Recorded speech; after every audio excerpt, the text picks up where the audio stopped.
Well, you can be wrong. It's okay. All right. Who you got next for me, Brad? Right.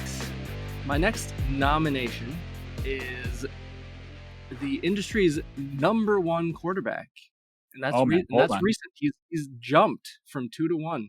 I have him as my third quarterback, and he's currently being drafted second or third, depending on where you look. His name is Patrick Mahomes. Have you heard of him? Oh, welcome to the Nut House. Yes, the Super Bowl champion, Patrick Mahomes. And this is a nomination that's very strategic. You want to read the market.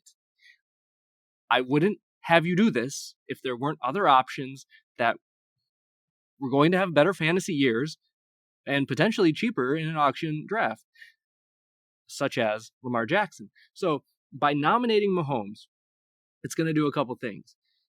You're going to get someone out of the bidding for Jackson.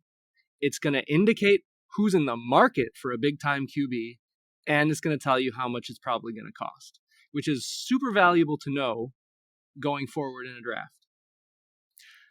So I'm on board with you there that it makes sense to figure out who's in the market and what the market's going to bear, but you're also creating that cliff too then when you have to pivot to Jackson. So all right, I agree, which is why if you think Mahomes is going to be vastly better than Deshaun Watson, Kyler Murray, Russell Wilson, Dak Prescott, and Lamar Jackson, you're wrong, because if he is better, it's going to be slight, and those players are cheaper, except for Jackson. Well, so here's the other thing, though. When you buy Mahomes, you're not just buying an elite QB. You're buying safety. You're buying a floor. Mahomes is not going to all of a sudden have his arm fall off and finish his QB6. Like, you are buying a floor of QB2, maybe QB3 if somebody else goes crazy. There is safety in buying Mahomes. Based on what? Last year, before the injury, QB5. He had 8 games under 20 fantasy points. That's not what you want from a QB that you're spending big money on. Again, it's the floor. Like, I agree, he could have not as good a year.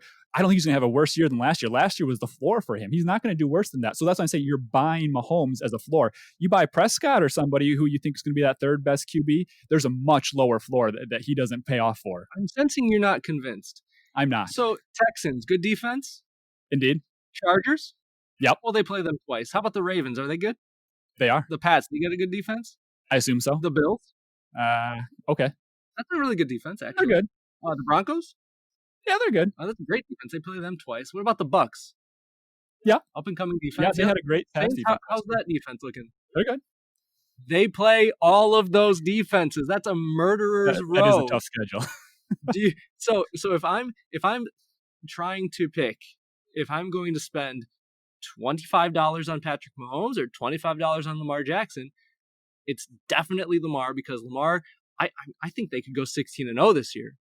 And the Chiefs are obviously a great team. Mahomes is obviously a great player, but I definitely don't like him as much. All right, can we switch back and talk about the 16-0 Ravens again here for a second? All right. You need to